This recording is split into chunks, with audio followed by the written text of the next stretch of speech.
Hey guys, welcome to my episode 4 review of the Halo TV series. Now, this episode was extremely slow, and there were parts that I liked and disliked, but my biggest gripe with the story so far is that everything seems to be moving so slowly. There is still no sense of urgency from the UNSC in regards to dealing with the Covenant. We saw no Covenant scenes throughout this entire episode, so if you were hoping to see more of the Covenant, or even the Spartans against the Covenant in combat, you will be disappointed because none of that happens in this episode. I've seen a few people say that it was filler, and at times it really did feel like that. Now, again, there were bits that I actually liked in this episode. Weirdly enough, I think I liked this episode over episode 3. That's not to say it was actually good. For example, let me just lay out this fact for you all. We've not had any action scenes or fighting scenes with the Spartans up against the Covenant since the first 15 minutes of this TV series. We are now 4 episodes in, and we've not had any scenes of the Spartans kicking ass against the Covenant since episode 1. Now, a lot of people are going to say to me, they're building the world, they're doing a lot of storytelling,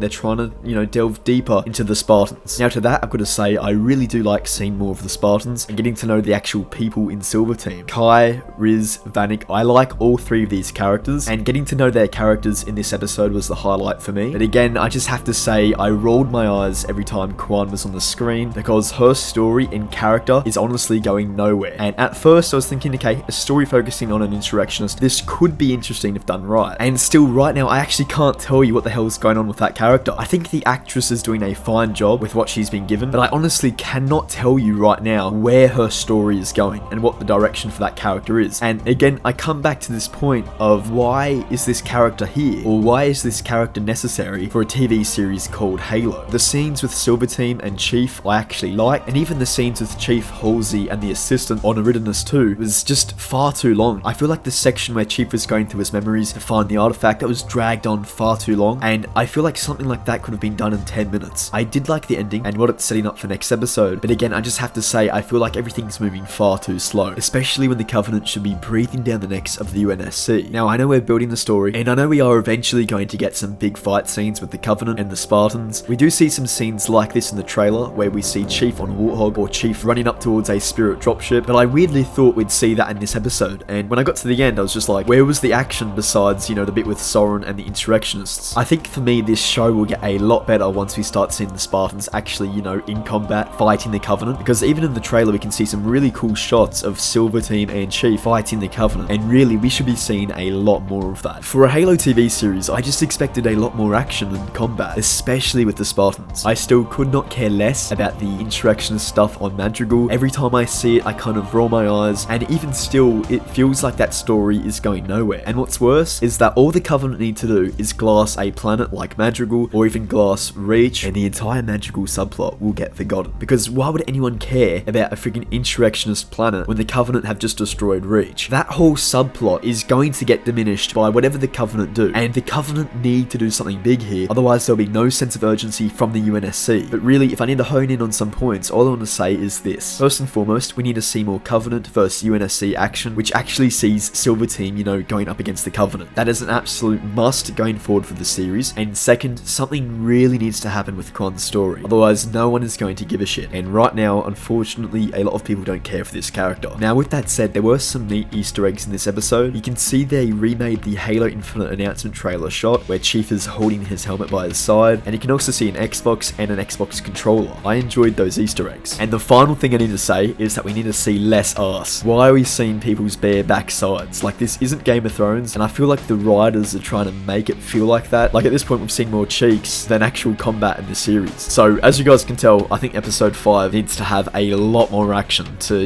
keep people entertained and keep people coming back. Because first and foremost, this is a Halo TV show, because regardless what they're trying to change with the actual characters and story, this series should be featuring a lot more action with the Spartans kicking the Covenant's ass, or at the very least, the Covenant kicking the UNSC's ass. With that said, I'm going to give this episode a 6 out of 10, because I actually did prefer it over episode 3, which I gave a 5 out of 10, but there's a long way to go before the series can get to a 7 or an 8. And if you guys are still watching, feel free to subscribe to the channel. I'd really appreciate it, and I'll catch you all in the next video. Have a good one.